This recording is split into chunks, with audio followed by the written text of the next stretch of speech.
Welcome back to the Mindset Mutiny, the podcast where we don't sugarcoat the truth, we don't back down from hard conversations, and we sure as hell don't settle for mediocrity.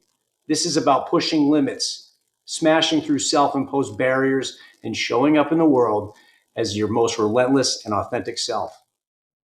Today, I've got someone special here, someone who embodies that mindset, someone I'm proud to call a friend and a guiding light. This guy doesn't just talk about self-growth. He lives it. Kyle is the vice president of franchise business at Orange Theory Fitness. He supports 1,500 studios with $1.3 billion in revenue. But that's just the day job. Kyle doesn't stop there. He's a man who thrives on momentum, the driving force behind the annual Charity Murph Workout that was a catalyst for change in my life. Kyle's raised over $47,000 to push people past their limits for a cause that matters. He's relentless in everything he does, whether it's leading in business, challenging himself in fitness, or turning his passion for cars into a craft. Kyle's not afraid to get his hands dirty in business, in fitness, and in life. We pushed each other through our first grueling half marathon, and now we're stepping into a whole new arena together. We're starting Jiu-Jitsu this Monday. Kyle's the kind of guy who shows up, pushes hard, and inspires everyone around him to do the same. So today we're diving into the power of momentum, how to build it, how to sustain it, and why the people you surround yourself will make or break your progress. We're talking about what it means to challenge each other, to hold each other accountable, and to keep striving for more. So buckle up. No more hiding. No more excuses. It's time to meet Kyle Hatem. So let's get into it. What's up, Kyle? Welcome. It's hard to believe that we're going to be choking each other out in a few days. It's great to be here, man. That's a hell of an intro and a little bit of a history lesson on all we've been through. Some cool stuff. It's well earned, really is. You've been a guiding light for me. I mentioned that, and that's the truth. So I appreciate you setting the standard, giving us something to follow. It's been a long time. I'm trying to think. We've known of each other or met each other. What has it been, about 4 years or 3 years? Yeah, I have to go back. The first day we met in person was at the Murph, right? And that was 2022. 22. Would have been like May 2022 was the first one. Cool. So yeah, man, that was awesome. We'll get into that because that was a big change in my life. That was a big turning point for me. Mine too. Yeah. Really special day. You guys did a great job. And it's something that resonates with me quite a lot, but we'll break that down. But more importantly, what do you have in the garage for us tonight? That's what I really need to hear you explain. It's funny. I was trying to think of where a good spot to sit. I wanted somewhere nice and quiet. And down here, obviously in the dead of winter, it's nice and quiet in here. But this is my kind of little bit of a passion area. I've got 2 Porsches behind me. That's the white one over here is a 2002 996 turbo, kind of heavily modded. It's almost like a GT2 replica, but upgraded turbos. Rear wheel drive conversion. It's making roughly 600 wheel horsepower. That's a car I chased after for years. Really wanted it since I was 10 years old, pretty much, and finally unlocked that a couple of years ago. And I've got an air-cooled 911 SC Targa here. That one was kind of like an opportunistic, find that I fell in love with. I've had that car for a while. I originally didn't even really think I was going to keep it, but here it lies a few years later. But really just kind of fun, bone stock, 80s air-cooled vibe. And then over you can see the corner of my 99 Mustang Cobra. It's under the knife. It's actually been apart for about a year or so now, and that car I've had since high school, actually. So that was kind of started the whole sickness or addiction to motorsports and cars that has kind of driven me in many ways ever since I was a kid. Kind of inherited it from my dad, right? Like he was a car guy growing up. He had a couple cool cars, and he kind of got out of the sports car game after I was born, and got he was into like mini trucks. I shouldn't say mini trucks, not like we had a couple of modified Chevy 1500s and always like, some hopped up pickup trucks and Hummer H1. And I remember when we were kids, actually, we used to be big into skateboarding, and he actually went and test drove a yellow 996. I think it was a 4S, but similar to look to this car. He like showed up when my brother and I were at a skate park. He showed up, he was test driving it, and like we hopped in the car and went for a drive, and it was like it's ingrained in my brain. And that was, That's it was like right. 2002, 2003, something like that. And like now I've got like a car like that sitting in the garage. It's kind of cool. But yeah, cars are a big motivator. I know you know that as well. That's right. Yeah, for me, I think it's always been about the cars. If I really think back, people are like, "Oh, why do you spend all your money on cars and this and that?" And it's kind of like, I don't know, since day one, I was younger, first car I had, every dime I spent on it, that's why I worked. That's why I got a job, So now it's like, I don't know, I'm just a little bit older and things haven't seemed to change. After that last build that I did, I gotta let the bank account fill back up. That S2000 broke the bank account for sure. But we have to get the cars together this year for sure. Oh yeah, It was lots. nice cruising over to that Cars and Coffee with you, man. It was exciting. I was super stoked about that. It took us too long to do that. I think it was a good end to the season, but yeah, we'll get some good miles on them. And like you said, I mean, cars are something you got to kind of be strategic and make sure you're not putting yourself in a hole, because it's easy to do that. You start building stuff or buying too many or whatever. Um, but they do pay off, and it can really help drive you to success. Well, I think that none of this would be possible if it weren't for the mindset, right? You don't see people driving around cars that are modified or high end vehicles that don't have some layer of drive and determination to succeed, right? So what is filling your garage is no mistake, right? It's mom and dad didn't buy them for you, right? You had to put in that work and you had to develop yourself over the years to be able to have a collection like that. And it's very special. And I think a lot of people understand the level of that collection that you started. And I can't wait to see it grow, because I know you are searching for another vehicle at some point along the lines here. Yeah, I try not to search too much, but I always find myself looking for something.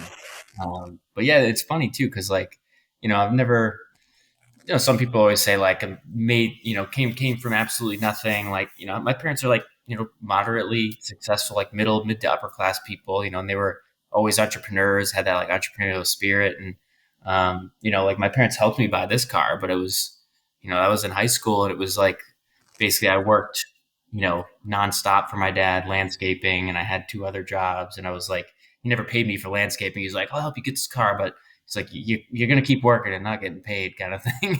That's right. But, That's fair. but yeah, and it wasn't like one of those things where you see people get kind of like quote unquote handed a car and then they kind of treat it like crap. Like everything that I ever had growing up was like, treated it like it was a child. Always took care of it. I mean, this car again, it's like coming up on 17 years that I've had it, and it kind of keeps getting better. Like how many people out there have their first high school car that is still nice and like presentable and stuff. Like it's kind of uncommon, so it's been cool to me to kind of keep it going all those years. I sold my high school car 2 years ago. It was a very sad day. Didn't I have don't think I anywhere to knew keep that. it.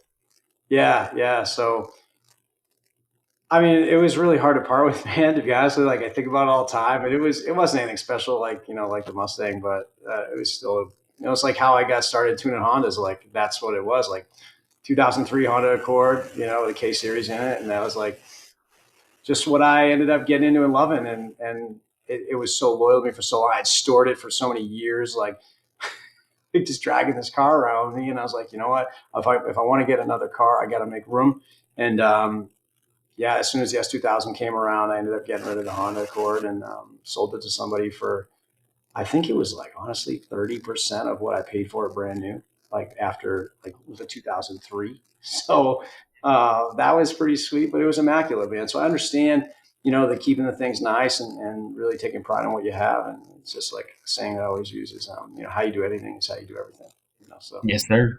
the Man. cars isn't the cars isn't this is just that's not just the way that you do things, right? That translates throughout your entire life, and I can see that in what you do every day. So the level of detail and the drive, the dedication, all that stuff is very apparent in you. So so yeah, so thanks for coming on, man. It's taken us a while coordinate with your busy schedule and mine. And I'm excited, man. So thanks for setting aside some time.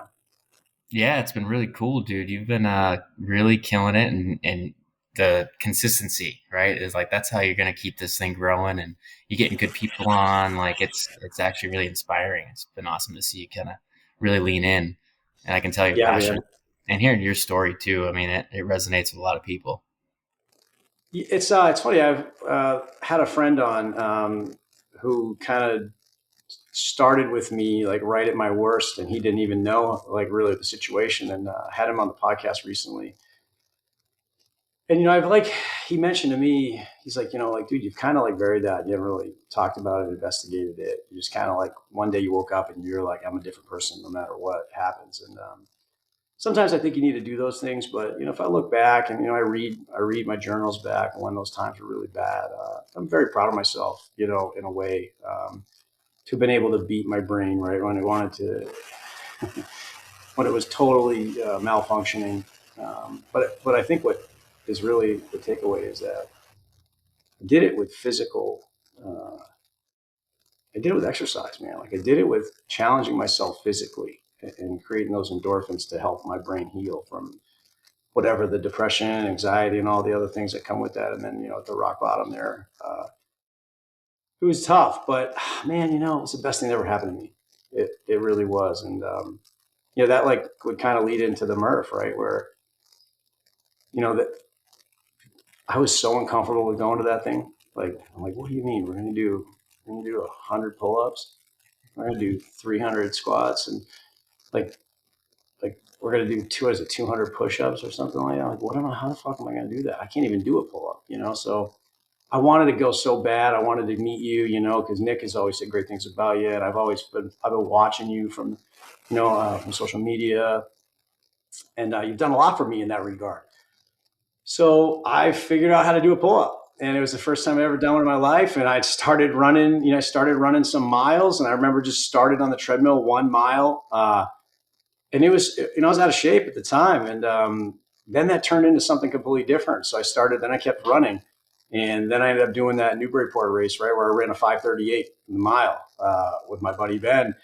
And then I came and was doing that with you, and I saw all the like minds that were there, and it was just such a good environment, and the energy was so strong, and that created some more momentum for me, right? To then be like, oh, okay, hey, look at what Kyle's doing, and that's great. I want to be a part of this, and then I start following you, start watching you closer, and I start seeing the things that you're doing, how you're executing. Then we talk about diet, we talk about all these different things, and you've helped me with some of that stuff. And giving me something to follow, right? When I didn't have anything to really model off of, I looked to you and I said, look at, this is what I want to do. He's got the cars, he's got the build, he's in good shape, he takes care of himself. He's got great people around him. Like I want a part of that. And I think that's what's kind of brought us together. And I guess for everybody listening, it's not like you and me see each other all the time. It's like, and I think that's something that kind of needs to be stated, right? Truly, yeah, and it's funny to hear you say like I can go back and again even over say it's probably been 15 years or so since I started like getting into fitness in some way, but I was like kind of half-assing it for a while, and really kind of closer to maybe like 2018, 2019, I started to like lean into fitness a lot more and like started to feel all the impact that it had around my life. And obviously led to the Murph. And when we get into that more, like we'll go into kind of how that's really kind of impacted me, but hearing, how much it helped drive you and like want to be, addicted to that environment. I feel like once we started getting connected, here we go. We ran the half marathon a few months back now, and that's like it was kind of I kind of lean on you for making me do that. So it's like you return the favor several years later, where I kind of told you I was like, hey, I'm thinking about doing a half marathon, but I don't know, it scares the crap out of me. I'm not like never been a distance runner, and then I get a screenshot from you of like just registered, like sign up, you know, and we did it. So like we've kind of fed off each other over the years, and like you know that the day of that half marathon, I probably hadn't seen you in person since I don't even know since the last Yeah. Murph or something. You know, Yeah, it's true. It's true. I talk about that, like how important your circle is, and I did an episode on where I talked about like your circle doesn't have to be somebody you see all the time or somebody that you're with every day. In fact, it most of the time it's not. But you're totally underselling yourself on that half marathon because and I'm going to clear that story up because it needs to be told. So because I thought it was like one of the most badass things ever with the way it all went down. So I can remember I was really excited about running the progress I was making, and I was we were kind of texting back and forth or messaging on Instagram, and I told you, hey, listen, you should think about running. It's like one of the hardest things like that you can really put yourself through. It's like second to second, you're battling yourself, right? And of course, like you're not going to turn that offer down. You're like, oh man, if there's something out there that's going to like sharpen my sword, like I'm going to get after that. So, I remember you like took a couple of 4 mile runs. And you're like, dude, like my calf, like this and that. And I was like, just fucking keep running, you'll be good. So of course you did. And I can remember the exact moment I was out to dinner with my wife, and I happened to get like I thought it was a text message, or it could have been a story that you posted about your run. You did like an 8 mile up near the beach, beautiful views. It was the longest I think you've run, and I think I might have just said, "Hey, dude, like not surprised, like keep it going." And then you came back with, "Dude, it was awesome. Like I loved every second of it. I was kind of tired, but it was great." And then you're like, a friend of mine told me that I should do this half marathon that's coming up, and I was sitting there and deep down, I'm like, oh, like, shit, I don't want to do that. Like I can remember sitting there and I was like, this night I was having a couple drinks with my wife, and I don't drink that much. And I was like, really kind of like, oh my God, here I am having like a martini, and this guy wants to do a half marathon. And there's no way I'm fucking not telling him I'm going to do it. So right there. And then I just looked at my wife. I said, hey, I'm going to do a half marathon on this day. And I sign up, and then I send it to you. And I'm like, hey, dude, signed up. And you're like, all right, I'll see you there. And I mean, that's just the fucking way it works. Somebody did that for me, man. Like that guy, Ben, I told you about, he did shit like that to me. He signed up for a race, boom, and there it is. He's like, all right, we're doing this. And then he just did it to me. He just did it to me after he got off the last podcast. We hit stop on record, and he gets on his computer and he's like, hey, we're doing a 20-mile trail race in September. And I'm like, oh my God, are you fucking kidding me?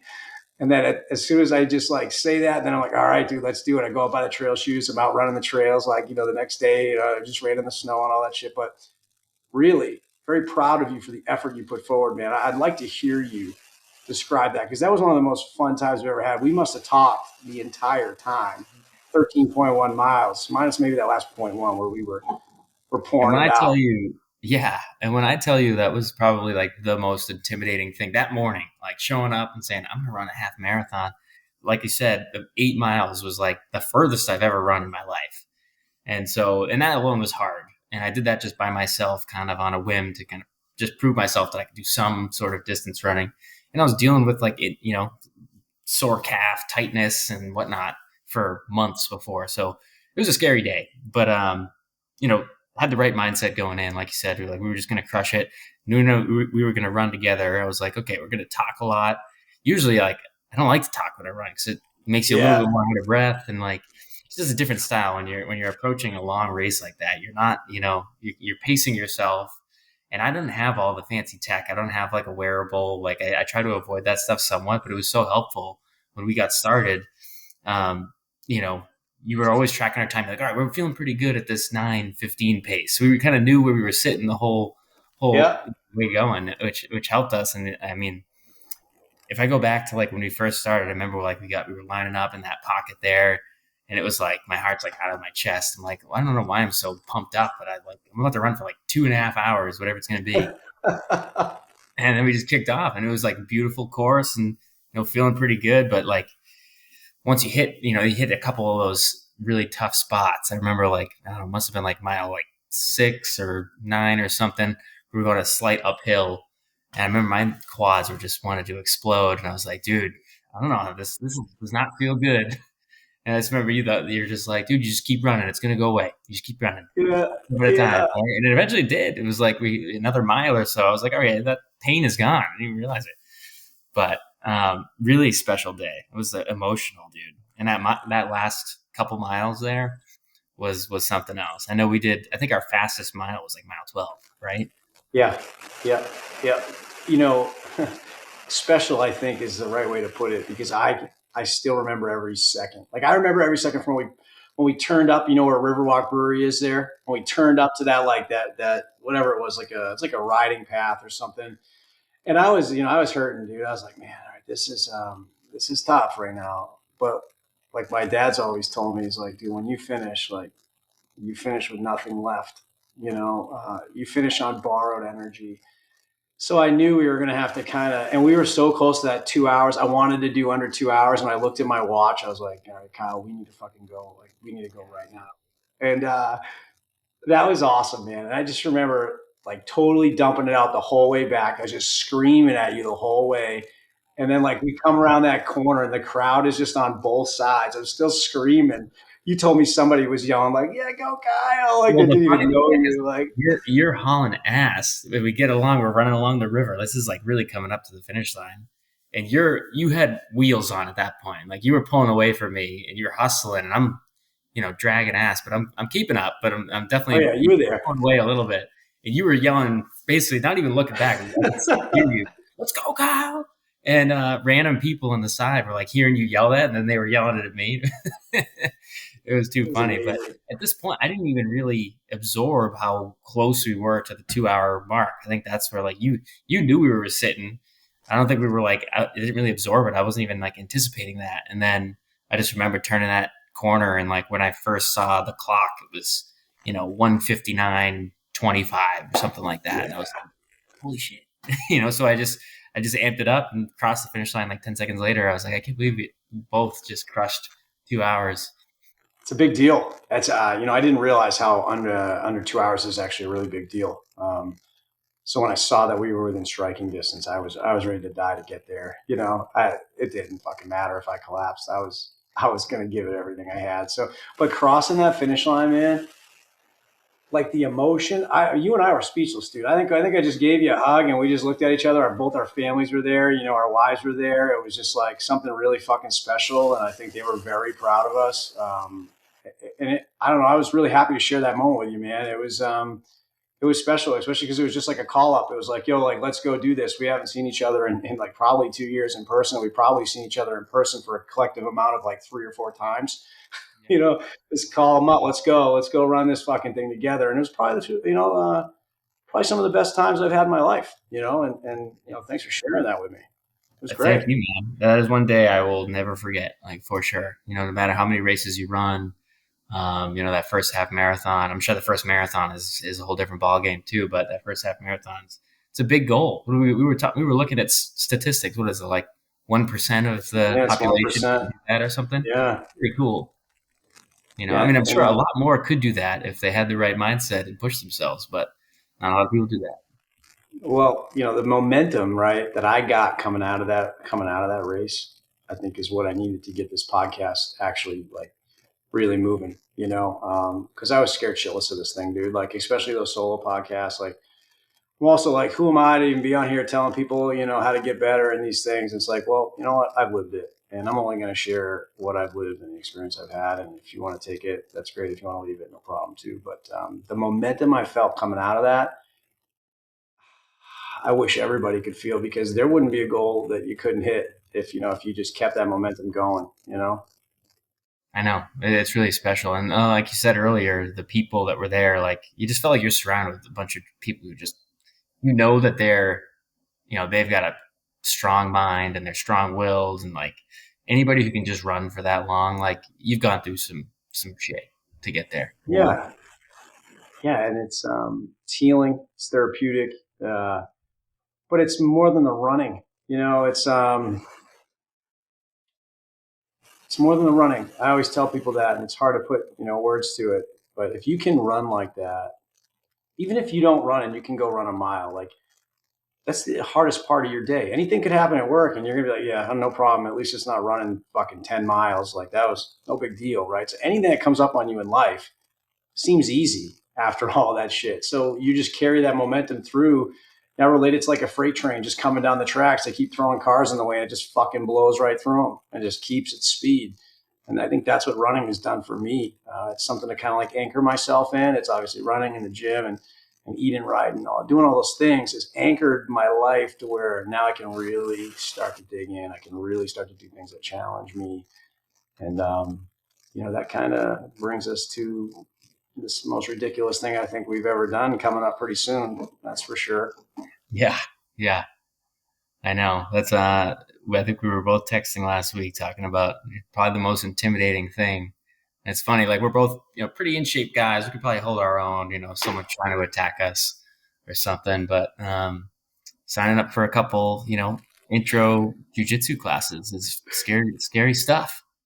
It's nuts, dude. I was thinking about it the other night. It's like, it's been a long time since I've like wrestled with my brother or wrestled with my father. Like growing up, we always used to wrestle like down in the basement. My father used to wrestle with us. We used to used to get it going. And I was laying on the ground rolling my back out last night, and I was visualizing a full grown adult like laying on top of me trying to choke my fucking head off. And I'm like, this is going to be something special. Like it's been a long time since somebody's tried to choke me. You know what I mean? So I'm pumped.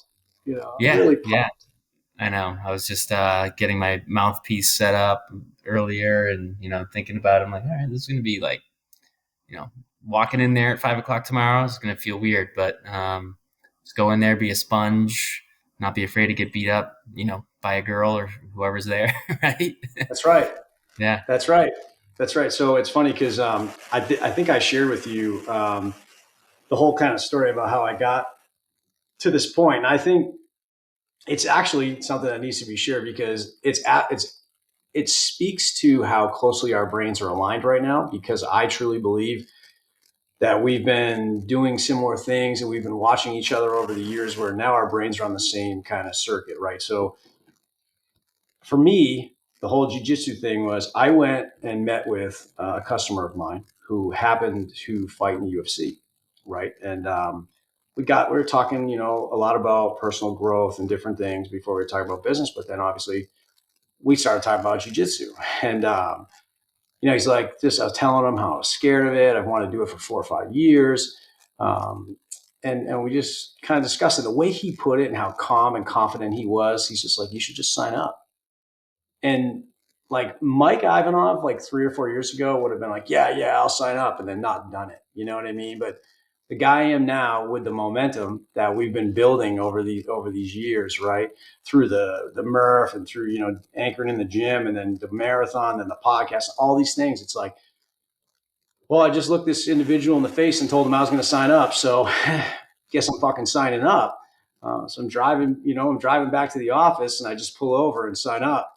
And as soon as I did that, I was like, what the fuck did I just do? Like, I knew that if I thought about it, Kyle, or if I said, oh, am I too busy? Will it fit my schedule? I don't want to get hurt. If I let any of those thoughts come into my head, I wouldn't have signed up. So when I got back to the office, I mentioned it to a friend of yours that I was doing jiu-jitsu. And he's like, that's the craziest thing I've ever heard. Because I was talking to Kyle yesterday or Sunday, and this was like a Monday. He wants to start doing jiu-jitsu too. And I'm like, you gotta be fucking kidding me, man. And I told him to call you and tell you that. But then I just couldn't hold back. So I had to hit you up that night. And then you said something to me that blew my mind too. Dude, this was weird. Like, this was It really was weird. It almost was unbelievable. I told my wife the story after, and she was like, you're kidding. But so, like you said, that weekend I had, and even I guess a couple weeks before that, I was up to dinner with my brother and 2 of our other close friends. And I had mentioned it, like just saying, like, I thought about, signing up for jiu-jitsu. I think it'd be, really good thing for me to do mentally, kind of just like, whether it's fitness wise or learning or just kind of getting out of the comfort zone. So I put it out there. And like you said, a lot of times you put that comment out there, like, if you're like us, like, you got to hold yourself to it. Cause that's right. Like, what is your words? What are they worth? So, but then, I had just a couple days, whatever it was last weekend now, and having breakfast with the friend you mentioned, I told him about it. And basically, like, the next day I'm showering, and I'm thinking in my head, I'm in the shower. I'm like, I really should sign up for jiu-jitsu. They got it's super easy. It's down the street. Like, I already looked at this place. It seems pretty cool. I was like, I should probably just tell Mike Ivanov about it. But like, I did. I was like, I bet if I told him about it, I'd be signing up. And I still figured out if I wanted to do it that quickly. I was like, I know I'm going to do this, but like, I'm still a little nervous. And I get out of the shower and I walk over to my phone, and it literally is your text. Like, I forget what the words were exactly, but you were like, dude, I'm signing up for jiu-jitsu. I'm like, this is weird. So basically, I was like, at that point, I was like, well, I guess I'm signing up now. That's So there right. it That's goes. right. I know. It's It's so a funny. beautiful thing. It's a beautiful thing because I don't think if I hadn't been, watching people like you and working with some other people like my buddy Ben, and I don't think I would have been able to do that. And then if I didn't believe in pushing others and trying to lead in that regard, I wouldn't even have mentioned it to you, right? So, but I think that me mentioning it to you makes you think twice in your head, like, I can do more. I mean, you're flying out to Miami for work. You're all over the place. You got all these commitments, outside of work. And, I always talk about people that make the excuse they're too busy. And, you're never a guy that ever heard that come from, like, getting on the podcast for an hour on a Sunday night. Like, that's probably the last thing anybody wants to do. Right. But you make time for it. And I think that you are a testament to that, because you're doing so many different things. You're successful at so many different things. We're not even talking about like what you do for work and then how you've rised up throughout your career in that regard. But it's all one thing. It's momentum and it's mindset, and you have been able to do that. And again, it has transformed my mindset. It's transformed my life. Just working with you, knowing that you're out there. Like sometimes, Kyle, to be honest, it's like. This fucking guy, like I can't let this guy pick up too much distance on me. Like, so you know what? When I'm laying in bed, like the other night or the other morning, it was 7 a.m. And, I wake up and it's like so cozy in my apartment. And I'm like, oh, this is great. I look outside, it's snowing. And I'm like, oh man, like I need to get some miles in. But I could just lay in bed, my wife's there, everywhere comfy, right? It's like, oh, just get back in bed. Like, fuck this. Put my fucking shoes on. I go drive over to the local farm. I run the local trails. Um, Beautiful, beautiful place, in the snow. And then I send you a picture, and I do that because I'm like, you know what? I gotta fucking rattle him. If he's feeling maybe a little down this day, maybe this will give him that little extra push. And it's not to be a show off or to be that way. It's just, it's people do that shit to me. You do that to me. It's like, that helps me. There's times where I'm feeling like a little down and it's like, oh, wait, nope. Somebody else is out there doing it. I can't lose a step. Like, let's go. And that's why that accountability tree and your circle is so important. It's very true. And the other thing too that I always, like I'm natural, like a lot, I feel like people who are maybe sitting on the sidelines and like wish they were doing more, maybe they just feel like, oh, like how are these people so much energy and so driven and so, maybe I'm just lazy. Like I think I'm a naturally lazy person, dude. I love laying in bed. Like, I'm not never always been like a really more of a morning person, a little more of a night owl. And that, I pay for that in the mornings, a lot. Yeah. And it's something that I need to kind of like constantly work on. But I'm someone like maybe if I do stay in bed in the morning, like I'll be doing the workout late at night, doing some work stuff at midnight if I have to, like because I've got stuff that I need to get done, and I just don't feel like myself if I don't do it right. So, but if you're out there and you feel like you're just too lazy, like yeah, maybe that's a problem, but like you can do it. It's not like we're like different people. It's just like you just got to put the mind to it and just make it not even an option. I love that you said that. It's very important because times where I'm feeling weak, and I'm off Instagram now. So this is also a struggle now. I've been off for, I think it's almost like a week and some change now. And that's obviously there's a strategy to that, we can talk about another time. But when I would be on Instagram, I'd see you like flying down to Miami for work, right? You're down there, obviously, working around the clock. And it's like 9 o'clock at night or 10 o'clock at night and you're closing the gym down. And I'm like, you know what? I'm proud to call that guy my friend because that's the shit that matters. And for me, there's so many people I talk to that are like, I don't have time. And I'm like, would you just fucking stop? Don't fucking say it because there's a million other people that are doing way more than you, way busier, and they make time for all these things. There's high level CEOs out there, right, that are literally working more than I think I could ever handle in my life.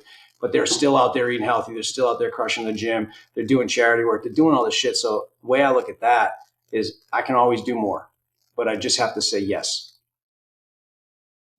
Yeah, I I think have to that's the say right yes. mindset. Yeah, and like you said, there's always an example, whether it's you parent of multiple kids or whatever it is. Like, there's always someone out there who's like in your situation or in a more challenging, lifestyle that gets it done. You have to sacrifice some things, and sure, there's some sort of breaking point. You got to make sure you give enough attention to the home life, your marriage, all this stuff. And that just requires more work. If you're a busier person, you got to compartmentalize a little bit better, be more efficient. But that's all part of the stew that you got to focus on. Yeah, I think when you talk about energy, right? I get a lot of energy from you. I get a lot of energy from just like two or three other people in my life um, that's what they're there for. But at the same time, everything I do that is hard gives me more energy, right? So I think people would think, well, you go out and run 5 miles. How does that give you energy? Or you go out and run the half marathon. How does that give you energy? It's the energy in knowing that like I can bet on myself to do whatever needs to be done. Like that's where the confidence comes from. And 4 or 5 years ago when we met, my confidence level wasn't where it is today. I mean, I have a true belief that there's nothing I can't do. And the more things I keep challenging myself with and I keep succeeding in, it's like the other day, I came home from work and I'm like, holy shit, like I have like all of this momentum behind me. It's mind blowing, but it's only because I've like tuned in all of these different things, right? I've tuned in the diet, I've tuned in the sleep, which we've talked about, right? I've tuned in all of these things that to help give me an angle. And I was talking to somebody the other day. It's like, listen, I'll do anything that gives me an angle, and it resonated with me because I say the same shit. So like, I'll do all of these things, and yes, they take time, and yes, they take sacrifice, but I have twice the energy of everybody else. And I just don't see why everybody else wouldn't want to just jump on that fucking bandwagon. So that's why I'm trying to do this podcast, is just let everybody know, like, you can do better. You can do more. You can generate your own energy. You can be your own sun. Like, that is all very important things. And that's everything that you're saying right here today. Yeah.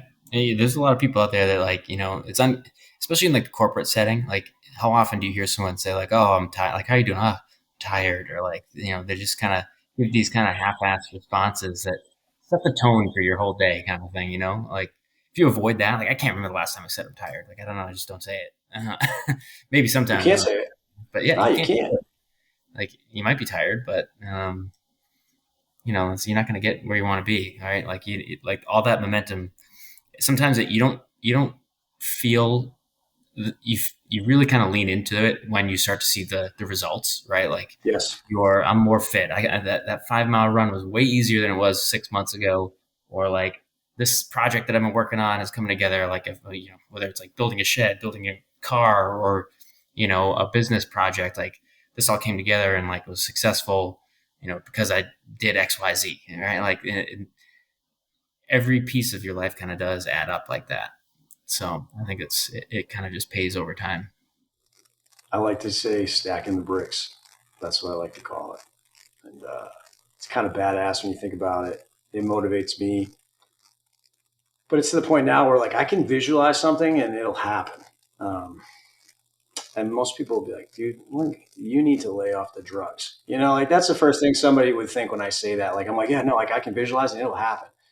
But like it's happening so much lately that I am like really forced to like entertain it and really pay attention to it. And, when you sent me your vision board, that really reinforced like how I was feeling because I mentally visualize all these things. And then you're like, hey, look at this, check out this vision board. And I was like, yeah, dude, like, man, I wonder if I implemented that into my game, if I would be able to visualize and accomplish even better by having that visual cue.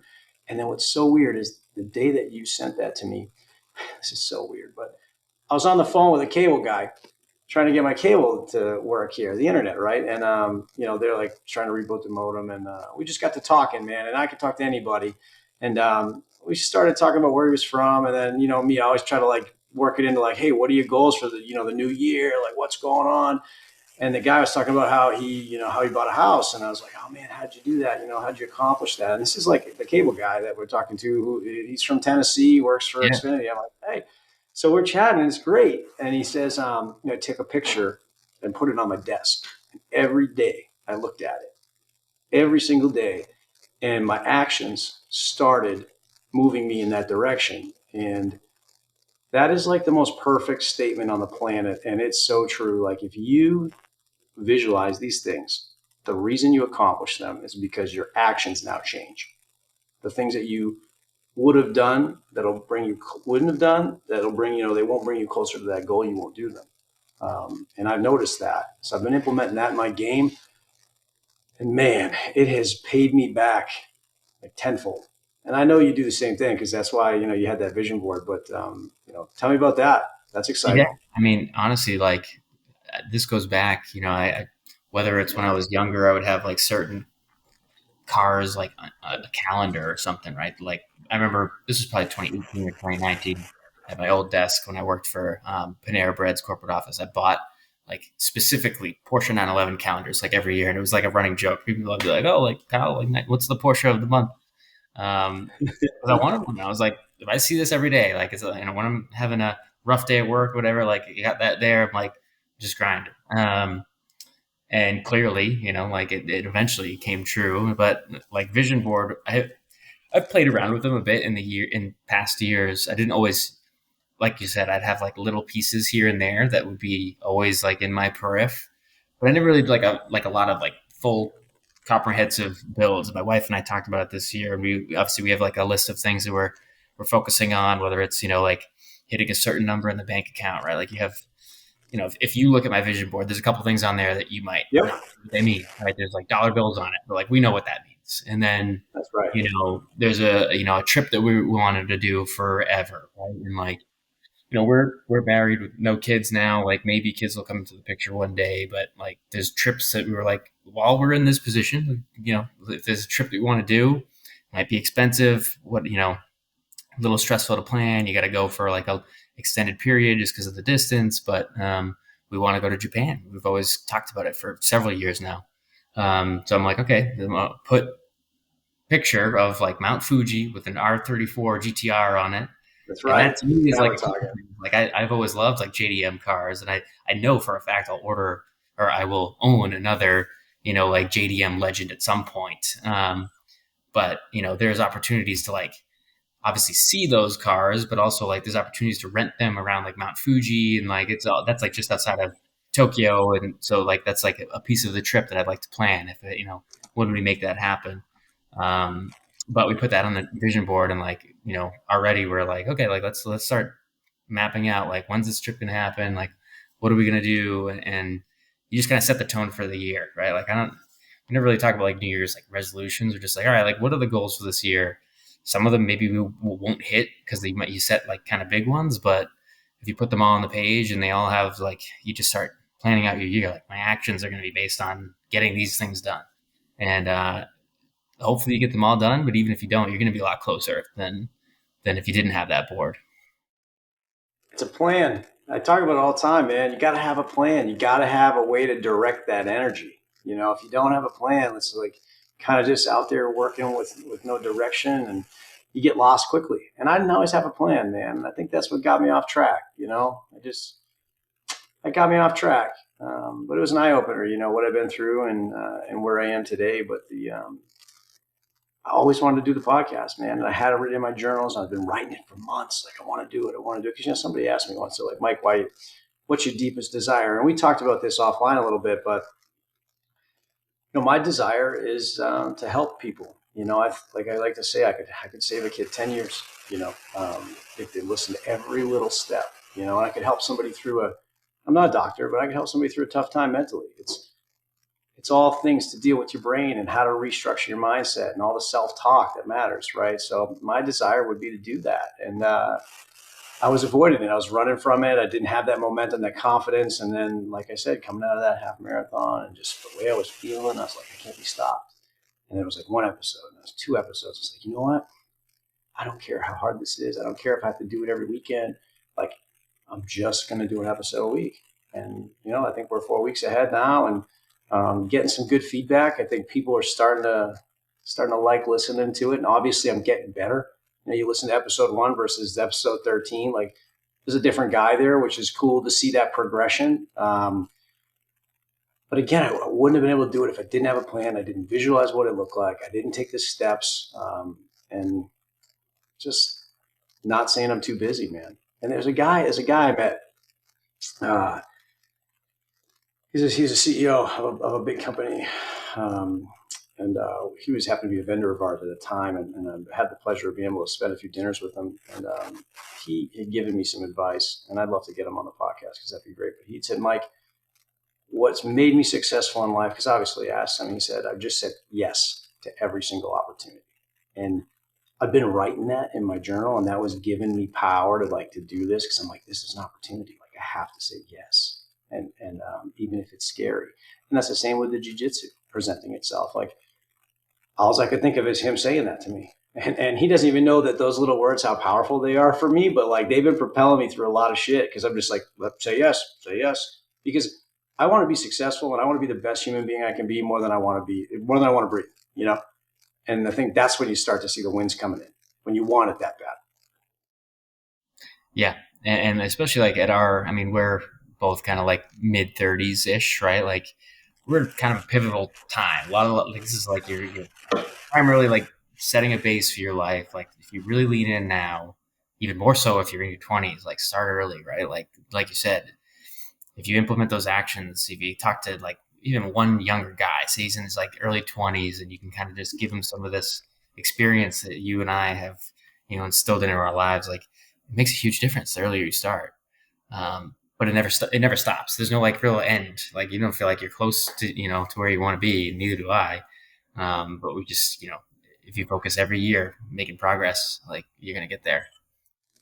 You got to love the process. And that's where the running comes in, because there is nothing that solidifies a process like running does. A friend of mine always says, Mike, you just have to love the process. And I'm like, man, I want to fucking be there tomorrow. Like, that's where I want to be, like, that's how I am. But over the years of like watching the process, when I'm like looking in my journal, and I was proud of myself for running 4 miles a week. And now it's like, 4-mile run is kind of like, why bother? Like, if you're going to put your shoes on, you better do twice that, right? Like, but it's all the process. And again, just like I always say, it's not about the running, but it's the process in everything. It's in the spiritual growth, the mental growth, the physical growth. All of that stuff is all a process.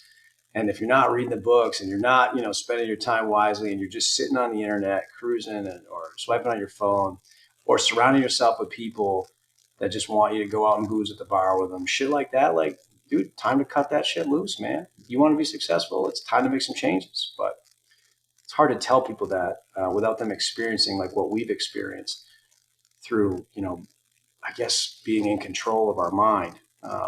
But if someone were to experience what we experienced with that half marathon, I don't think they'd ever stop. Like, that's my whole point. I know. And on me too, like, I know we mentioned like the Murph a few times. Like, that was I kind of like stepped it up for me in some ways. Cause Oh yeah. When I knew that I was like, at some point I wanted to do or host some sort of like high energy, like badass workout event for a good cause. Like, I knew that. And I think it was probably like somewhere around like December 2021. I made an Instagram post. I think I was doing a pull up in it, and I just like basically put that out there. I was like, goal for next year is to do this. And I instantly just jumped right in. I was like, all right, like, my X amount of followers saw that. I was like, I better freaking deliver. And, Yes. it was just one of those things. I was like, I have no idea what I'm doing. I'm not an event planner, no idea. But I found like, the right charity, the right people, like knew the money was going to a good cause, supporting veterans. The Murph was like badass workout.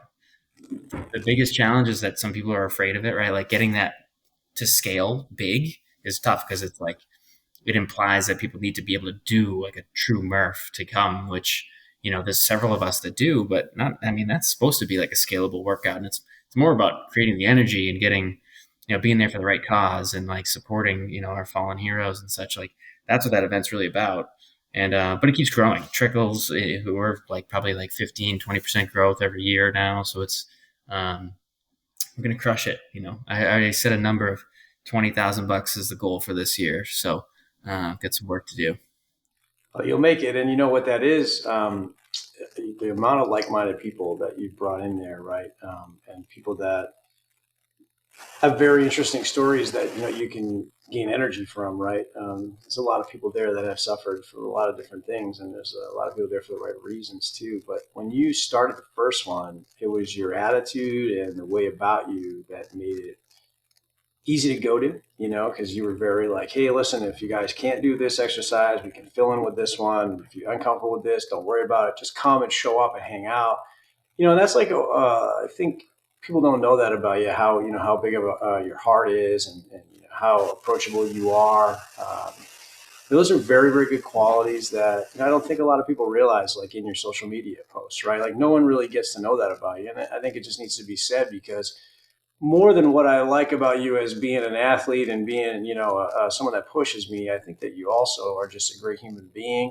And I think that you have a big heart and care for everybody. I've never heard you say a negative thing in my life. So, those are all things that are what making you successful and bringing the good energy your way. But I don't think the event would be what it is if it weren't for who you are and the way that you approach it, and the way that you kind of go to market with yourself. So, man, I can't wait to see it grow. It's been banging out, like it's been going crazy. The last time I saw it, there was way more people than the first picture. You take pictures in Ronnie's shop, like, from a top view. It's just nice to see the growth. And I'm excited for this year, because I got some good things going on for me, that I'd like to, talk to some people, meet some people, maybe get some guests for the podcast to come on. Oh, yeah. But it's just like that environment that you've built. You've built that environment for people. And, it's kind of like the environment that you have at work, for the very business that you support every day. It's just that come as you are, no matter who you are. We're going to come here. We're all going to share this mindset, and I'm going to try to addict you to getting better every single day, which is great.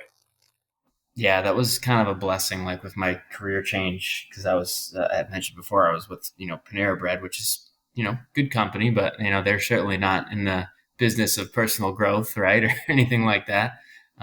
Making people healthier, like that's, they're a better option than fast food. But that was I spent almost 10 years there, right? And I think I had a mental dilemma in my head. I'm like, I don't feel comfortable eating this stuff every day. Like, how do I, do I really feel good about it? I don't know. So, moving into the fitness space was definitely a welcome to change, and I definitely feel like a good fit. Like, a year or so in now to my newest spot. But yeah, it's fun to hear you call that out, and I appreciate Well, all I that. mean, hell yeah, dude. I've been watching, and that's something that we've talked about before, is that you may not think anybody's watching, but there are people out there, and I was one of them watching you. And I think that you've been a big part of a lot of my success and a lot of my mindset changes. And I thank you for that.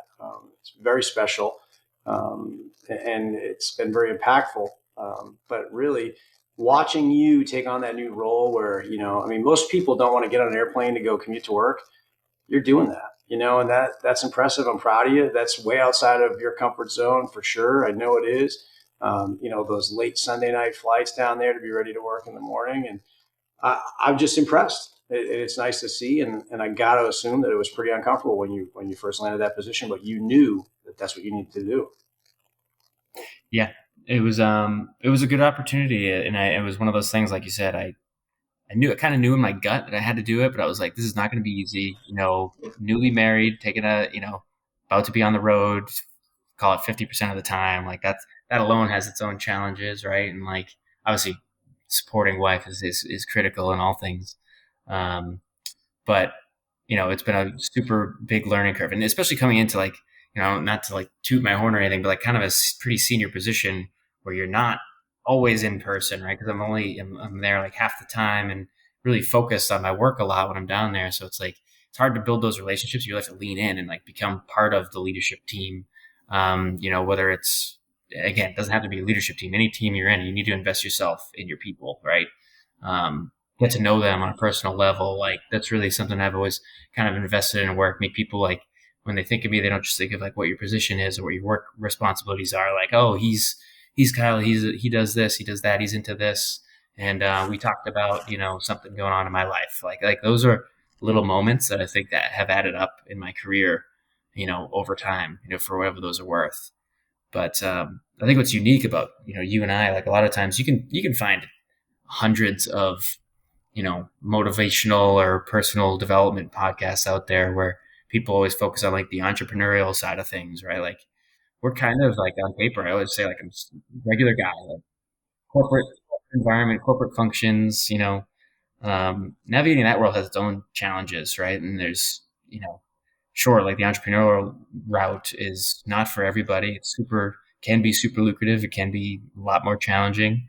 But to really make your way up the corporate ladder in some ways requires almost the same amount of work. Cause like, I don't know, you really have to like fully invest yourself in something that may or may not pay off, but it can, it's just a different mindset that I think a lot of people, there's not as many people talking about, climbing the corporate ladder outside of, on these podcasts, I feel like. No, there's not. And I'll tell you, the secret to climbing the corporate ladder is show up as yourself, as an authentic individual, and do all the jobs that one day you want to do, and don't fucking bitch about it. You know what I mean? You hear so many people say that's not my job, blah blah blah. Man, give me any job to do. Any job. Give me jobs 3 levels up. I don't care. I'll do it all, because guess what? It's just one more piece of knowledge I have, one more bit of confidence I'm going to gain.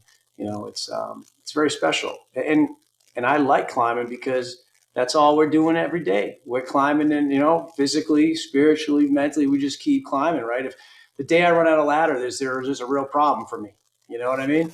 When I run out of ladder, that's a scary day. So I always need something to be chasing. But you brought up something that I think I never talk about, but you said something about your wife. And makes me think about my wife, because I'm not around a lot.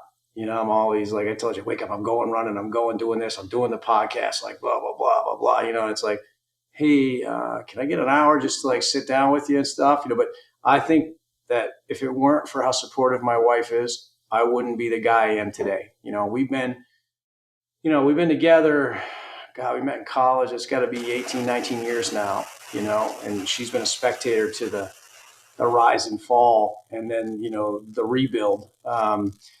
And the strength that she has to sit here and support me doing these things, it seems a lot like your wife. And I know that's true about your wife, because you wouldn't be able to accomplish what you're accomplishing today without a very strong woman in your corner. And, that's a strong message I think that young men need to know, even guys, that are married. It's, you got to take care of that person that, that's backing you up. And if you find a special one, you need to realize how lucky you are, and, I do everything in my life to try to provide a better life, for us, and, in our small family that we have. It's just the two of us. But it just, when you said that, it just got me thinking, Kyle. So thanks for saying that, because I don't think my wife gets enough credit, but I think she's a huge part of who I am. Like coming home, hey, Devin, I'm doing jiu-jitsu. She's like, yeah, dude, cool. All right, man. Like, good luck. Like, hey, I'm doing the podcast. She's like, all right, yeah, cool, man. Like,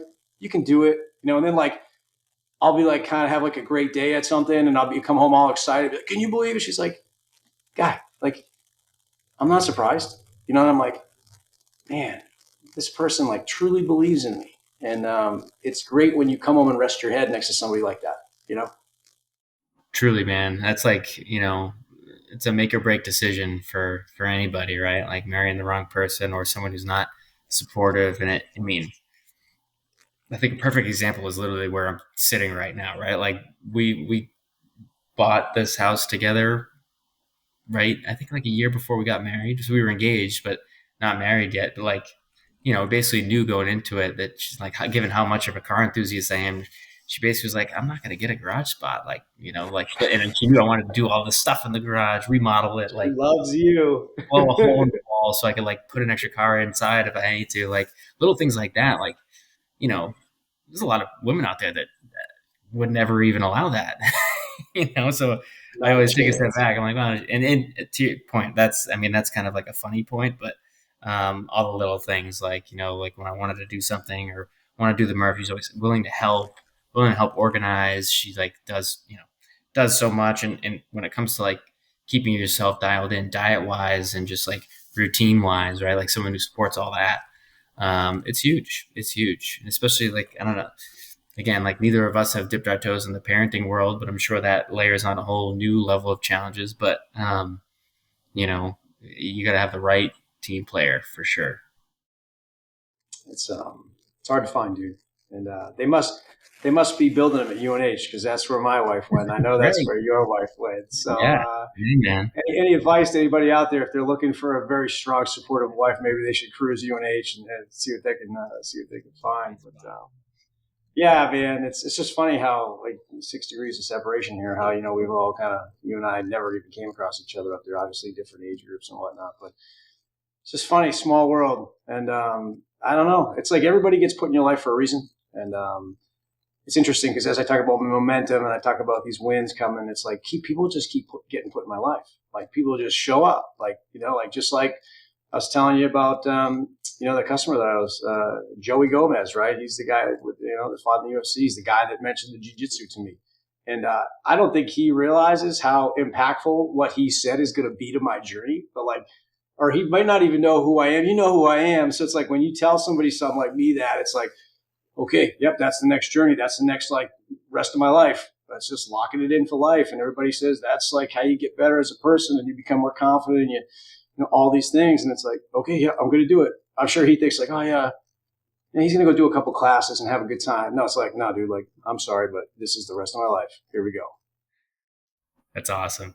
And I had kind of a realization moment earlier in this podcast. I was hearing you say like, butter me up, if you will, about things that I've helped you do or helped like instill in you. And a lot of times, dude, those are like, I didn't think anything of them. I'm just like, I just shared with him what works for me and helped to motivate him, see his inner, what his inner drive is capable of in some ways. Right. And like, you've taken it to the next level. I can't sit here and say that I, can outrun you. You kept me going in that half marathon. Right. So it's like, it's pretty cool to see, but like every little interaction, and you're at this point now, as you start to get like influential and people are listening to your podcast, like there's little tidbits that they'll pull from this and think about it 10 years from now and say like that changed something. That's really special.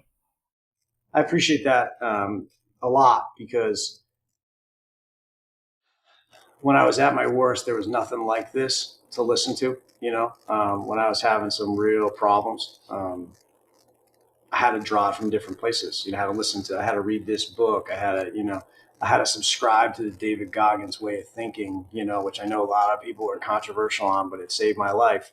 And then I had to go kind of watch this guy for that and this guy for that.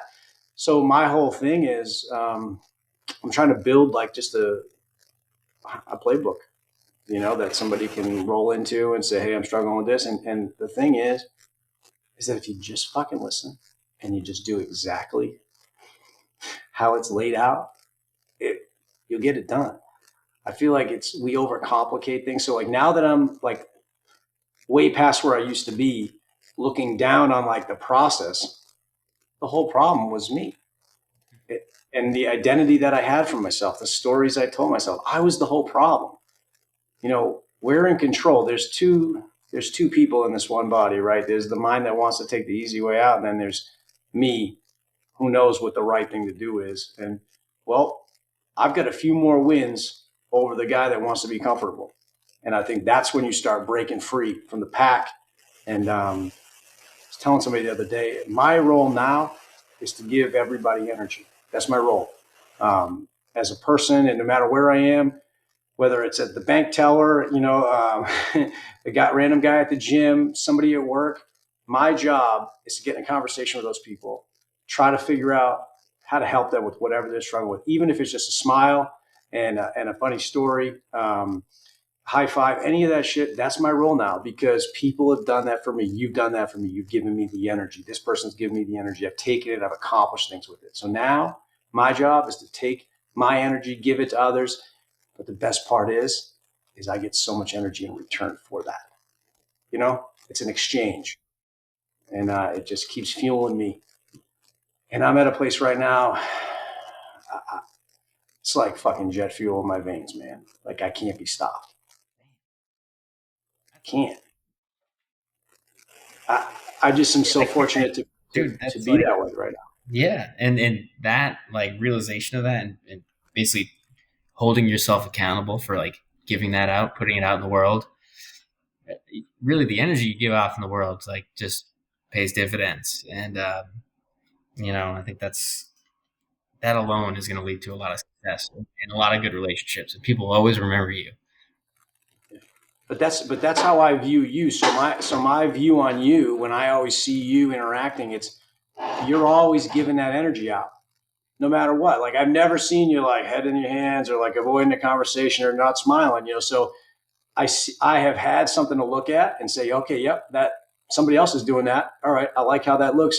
Let me see if I can, amplify that. Right. It all the way down to like I had a great day the other day. I told you I went out for a run in that snowstorm, and then I went to the butcher shop and didn't know anybody in the butcher shop, but just kind of went in there. My wife always makes fun of me because she's like, the food you eat is your personality, like, and your running is your personality. And she was fucking around, but so I get in a conversation about ground beef, because I've been eating ground beef like every day for the last 3 weeks, and I'm like got this amazing energy, talking to the butcher about it. I'm telling him about, he's telling me how he makes it, and we were in there for 30 minutes talking about everything from ground beef to boats. But you know what? At the end of the day, I know I left that guy with massive energy that he didn't have before I walked in there, and I left with another relationship. And then I go to the next place, I stop, I got to run another errand. I'm at the coffee shop and I'm talking to some random person in line. I end up talking to them for 15 minutes, some random stranger. And I know that I made an impact on them and changed the course of their day. And that's just what I'm going to keep doing. If you go about your day every day with the plan to try to meet a stranger, to try to change the energy for somebody, I just can't imagine it not coming back tenfold to you. And that's just what I've been doing. And Kyle, it's been fucking crazy, man. I feel so fortunate. Yeah, I feel so Work. fortunate to have that right now. Yeah. Well, Yeah. dude, keep it up, man. That's special stuff. It Yeah. really is. So listen, before we wrap it up, right? I think the question that I need to ask you would be, if someone like listening to this, right, is feeling stuck in life or in a rut, right? Um, Maybe their momentum is kind of stalled out. What's your advice to get them moving again? What's the first step they got to take? Honestly, I always kind of say like it's one foot in front of the other. If you know that you're stuck and you haven't, you clearly, if you're stuck, you have not been investing in your health, in your fitness, in your work. Like you haven't been investing across all things, because I don't know anybody who does all that and it feels stuck. So you got to like realize that it's time to just one foot in front of the other, get your shit done, create a plan, understand what you can fit into your day, and like just start implementing. Because it's again, that energy is going to build off itself, and it sucks to hear that because people are like, "There's no magic pill." There really isn't. Like it's just one day at a time. If you have to check off a win for the day, figure out what that looks like, and just do it. Can't you don't go to sleep until it's done. And I think that's like the best way to get started. You do that for a week, you might be like, okay, that sucked, but I feel a little bit better. You do it for a month, you're like, wow, like I feel like I've got a ton of energy and things are looking a little bit better. Maybe my work relationships are going a little better. I'm doing X amount of weight at the gym. Like you start to build momentum, and then you really just have to build that into your daily routine. I don't know if that's the best answer, but that's how I've always kind of looked at it. Is like it's just non-negotiable stuff that you have to do and know that it's going to bring the results that you want to see. And you might not see them for a year, you might not see them for 2 years, but you'll feel the momentum on the way. I love it. That resonates with me 100%. Gotta build the machine. I keep bolting shit on, right? Just Yeah. keep bolting it on. Bolt it on, boom, make it part of your day, make it part of that routine, and then bolt more on. And before you know it, you're doing all these things that automatically that you never thought you could even do. And they become easy. And then you start looking for other things. And yeah, so great, man. Thanks for bringing the fire tonight. Thank you, man. Thanks for having me. This is I'm sure it's not the last time I'll be on here, dude. We got some No, fun stuff coming tomorrow, right? Like we're kicking off our jiu-jitsu journey. So that's something. But no, this was a great conversation, man. Always good to catch up with you. yeah, well, thanks for making the time. And again, yeah, we'll see you tomorrow night on the mats. We'll see how we sort that shit out. That's gonna be chapter one to something very exciting. I think so. I'm ready, man. All right, Appreciate brother. it. Well, listen, we're gonna get out of here. Have a great night. Thanks for making the time for me. Thank you. Appreciate it. All right, brother. We'll see you.